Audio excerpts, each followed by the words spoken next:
우리들은 한 사람 한 사람이 그냥 하나님의 자녀다. 내가 하나님의 자녀다.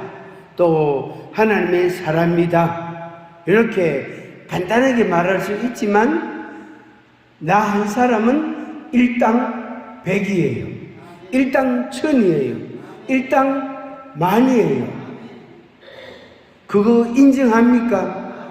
아이고 내가 키가 작은데, 내가 아는 게 별로 없는데, 내가 지식이 짧은데, 내가 가진 게 가진데, 이걸로 이런 걸로 내가 뭘 하겠나? 이것으로 뭘 할 수 있는 게 있겠나? 할 수 없는 게 다행이에요. 할 수 있으면 뭐지요? 자기 능력으로 뭘 해보려고 막 설친단 말이에요. 우리가 나이 좀 이제 먹은 사람들은 그런 시절들을 이제 많이 살아왔다고요. 한번 해볼까? 이렇게 하면 되려나 해서 해봤단 말이에요. 그런데, 아이고, 이래가 안 되겠구나. 또 이제 접고, 다른 것도 뭘 이래 계획을 세우고 해봤는데, 이것도 성과가 내가 처음 생각한 것보다 못하네. 그래서 또 그것도 접고. 그래서 2번, 3번, 4번, 5가지, 7가지, 심지어 3년에 한 가지씩 같으면 60살 같으면 몇 가지 됩니까? 20가지. 그렇게 많이 우리들이 해보고 실패하고 해보고 약간의 성공하고 해보고 감사하고 해보고 성질 내고 지가 잘못해놓고 성질은 옆에 있는 사람한테 막 내고 이런단 말이에요. 못 돼서 그지요. 근데 시편 82편에 보면은 하나님의 말씀을 받은 자를 신이라 하였다. 그 말씀이 요한복음 10장 34절 5절에 그 말씀이 나와요. 하나님의 말씀을 받은 자를 신이라 하였다. 신이라. 82편 6절에는 내가 말하기를 너희는 신들이라 다 지존자의 아들들이라 그랬습니다. 우리는 지존자의 아들들이에요. 지존자가 누구지요? 여호와 하나님을 가르쳐. 지존자의 아들들이다. 요한복음 10장에서는 작은 작은 신들이란 말이에요. 하나님의 말씀을 우리에게 주어서 크신 하나님을 전하게 하는 거예요. 크신 하나님을 증거하게 하는 거예요. 그래서 우리 개인은 보통 사람이 아니단 말이에요. 그냥 내가 하나님의 자녀다, 내가 하나님의 사람이다, 내가 이래가 되겠나, 이렇게 살아야 되겠다, 좀 뭔가 변화가 필요하다, 뭐가 정신을 좀 차려야 되겠다, 그런 수준의 문제, 그 정도 수준, 그 정도 이야기가 아니에요. 그냥 한 2, 3일 주여 내가 잘못했습니다. 용서해 주시옵소서. 이렇게 그냥 눈물 흘리는 듯 마는 둥, 회개하는 둥 마는 둥, 그냥 그렇게 슬그머니 넘어갈 수 있는 그런 문제가, 그런 사람이 아니다. 우리는 심각하게 자기 분석이 따라야 되는 거예요. 심각하게, 아주 중대하게 내가 이런 사람이다, 내가 이렇게 해야 되는 사람이다 하는 자기 심각한 자기 어떤 분석과 자기 결단이 필요한 사람이에요. 그래 해도, 마음에 각오를 해도 가다가 보면은 또 변한다고. 5년을 가고 10년을 가다 보면은 또 지친다고. 또 뒤를 자꾸 돌아보고 싶어진다고. 하나님께서 뭡니까? 롯의 아내에게, 롯에게 뒤를 돌아보지 말라 했거든. 왜 그럴까요? 뒤를 돌아보면 거기에 은금, 보화, 배물들, 집들, 먹는 것들, 그 친구들, 그들하고 같이 놀았던 거 얼마나 많아요. 재미있고 유익하고 즐거운 것들이 얼마나 많을까요?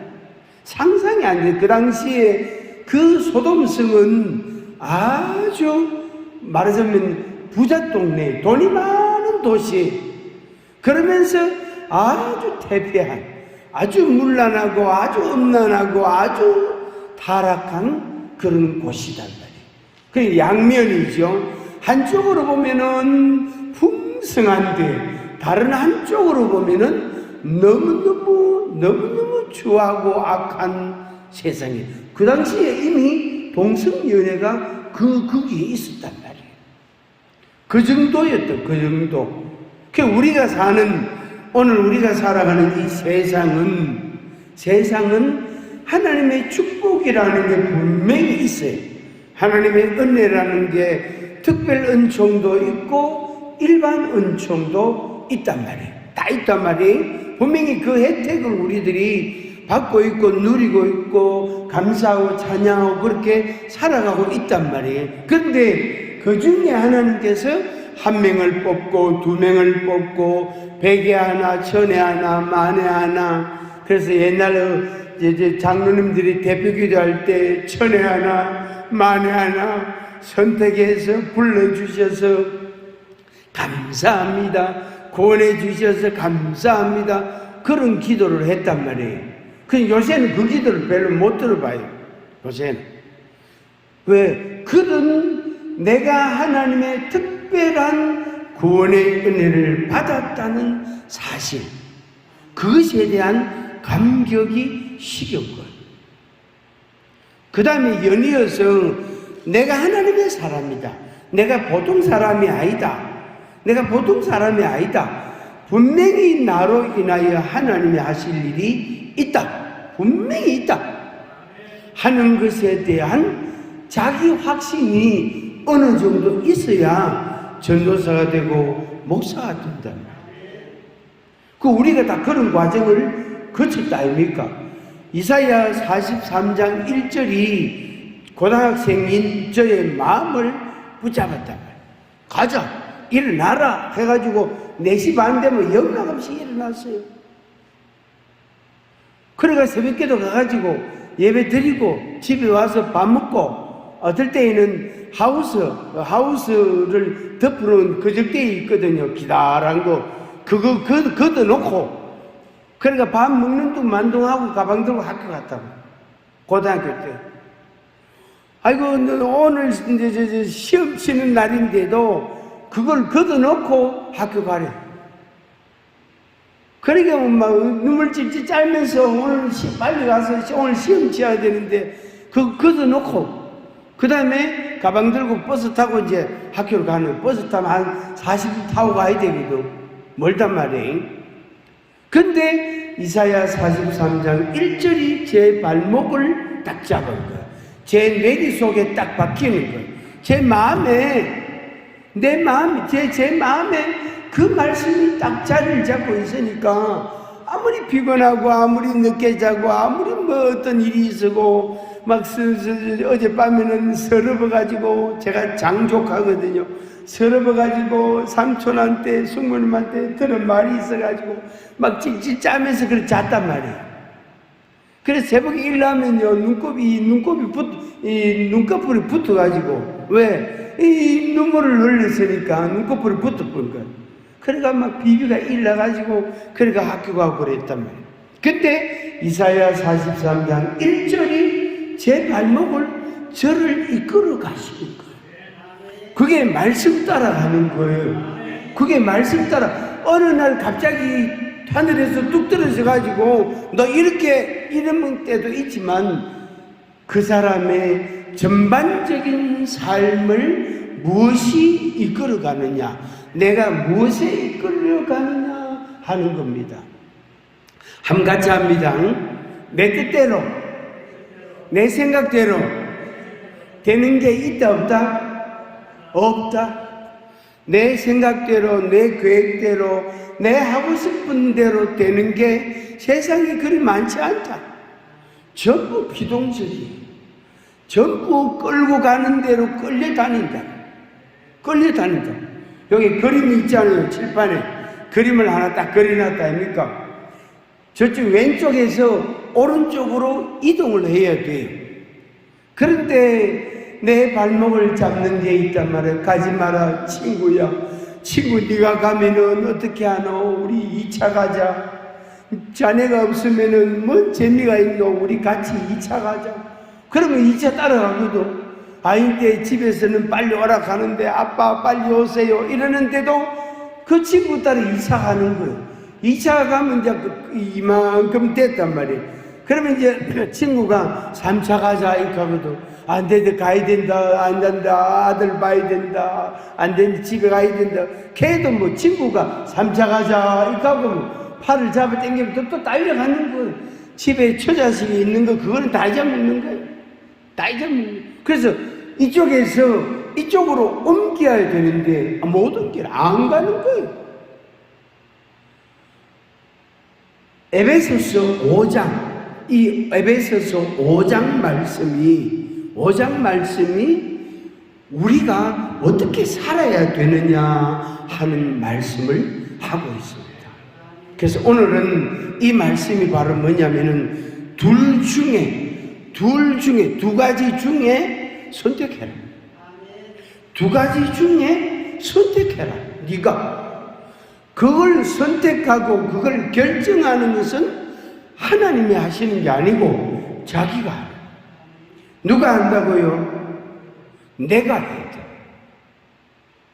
내가 해야 돼. 근데 내가 결정을 하고 선택을 하고 내가 마음을 결심을 하고 앞으로 전진해 가는데 고속도로처럼 말이에요. 도로가 잘 포장이 되고 도로가 쭉쭉 걷고 터널도 없고 말이에요. 그렇게 쫙 있으면 얼마나 좋을까? 그런데 가다 보면 터널 만나지, 가다 보면 휴게소도 만나지, 가다 보면 다른 차들도 옆에 가지, 내보다 더 좋은 차가 샹샹 달려가지. 저 인간들은 뭐대 저 차 타고 댕기노 막 열불이 속에서 좀 난단 말이야. 왜 터널이 이렇게 많노 하면서, 왜 터널이 이렇게 많노, 이 터널은 왜 이렇게 기노 하면서. 그래가 터널 속에 들어가 막 120km, 40km 막 달리는 거예요. 그래가 빨리 달리지 말아보고 터널 속에 딱 들어가면 소리가 나오잖아요. 웽웽웽웽 이런 소리 막 나오잖아요. 막 호각 소리도 막 녹음을 내가 틀어놨다 아닙니까? 속력 내지 말라고. 위험하다고. 그 다음에 더 내 발목을 잡는 것은 뭐지요? 휴게소라. 여는 뭐 휴게소가요. 요소마다 희한하게 그 딱 가면 휴게소가 딱 있어요. 그 가서 뭐합니까? 호두과자라도 한 3,000원짜리 한 봉지 사가 화장실 갔다가 그거 한 봉지 들고 물 한 병 사가 들고 그래 와서 물 딱 마시고 호두과자 한 개씩 입에 넣고 운전해 가면요 신나요. 신나. 얼마나 즐거운지 몰라. 그런데 그래 먹다가 보면 그 한 봉지 언제 다 먹고 있는지 없어요. 요새는 값이 올라가가 한 봉지 3,000원치 사봐야 몇 개 떼도 안 해. 요새는 5,000원치 사야 돼. 요새는. 내 발목을 잡는 휴게소가 있다. 근데 분명히 서울로 가야 되는데 갈 길이 바쁜데 내 발목을 잡고 내 생각을 혼란하게 하고 내 가는 길을 자꾸 집에 가고 싶고 뒤를 돌아보고 싶고 괜히 왔다가 내가 무슨 말로 가지 서울 꼭 가야 되나 하고 전화로 하면 되지. 온갖 생각들이 다 나타난단 말이에요. 그걸 한마디로 말해서 술 취하지 마라. 술 취하지 마라. 어떻게 행할 것을 자세히 주의하여 지혜 없는 자같이 하지 말고 오직 지혜 있는 자같이 하라. 그 말씀이었어요. 그 말씀을. 그래서 지혜로운 자는 복이 있어요. 명예가 있어요. 강건함이 있어요. 그러나 미련한 자는 지혜도 없고 당연히 부유함도 없고 강건함도 없고 즐거움도 없고 기쁨도 없어요. 그 지혜로운 자가 돼야 돼. 그 지혜로운 자가 되는 첫 번째 관문, 첫 번째 답이 뭐냐면은 술 취하지 말라. 술 취하지 말라. 여기에 단순히 알코올을 의미하기도 합니다. 왜? 이 당시에 술 한잔 먹고 말이에요. 술 한잔 먹고 술이 거덕이 돼갖고 교회 들어와서 예배 드린다고 앉아있는 사람들이 많았거든. 그 에베소 교회에 많았단 말이에요. 그러니까 교회 밖에도 술이 많고 교회 안에 들어와도 옆에 사람 보기에 술 냄새 코에 들어온단 말이에요. 아이고 죄송합니다. 내가 한 잔 했습니다. 한 잔 했나? 벌써 한 병 마시고 왔는데 한 잔 먹어갖고 냄새 별로 안 나요. 그러니까 교회 안에도 술이 있고 교회 밖에도 술이 있다. 그래서 술 취하지 말라. 술 취하지 말라. 그러면 여기를 포괄적으로 넓은 의미로 갈라디아서 5장 말씀에 보면은 육체의 일, 육체의 열매 15가지가 나와요. 그것은 오늘날 우리들이 살아가는 세상 가운데 있습니다. 그 육체의 열매 15가지. 그러니까 15가지가 우리 주변에 쫙 늘렸어요. 내가 발뒤꿈치를 들고 말입니다. 발뒤꿈치를 들고 이건 뭡니까? 내 발에 안 묻도록 하기 위해서 이거를요 점프하고 걸어야 되고 이거 아주 곤란해요. 아주 문제가 돼요. 왜? 아차하면 내 발에 묻기 때문에. 내 발에 묻기 때문에. 마가복음 7장에 보면 예수님께서 너를 더럽히는 것은 네 속에 배에 들어가는 게 너를 더럽히는 게 아니다. 네 속에서 나오는 게 너를 더럽힌다. 그 말씀을 하셨단 말이에요.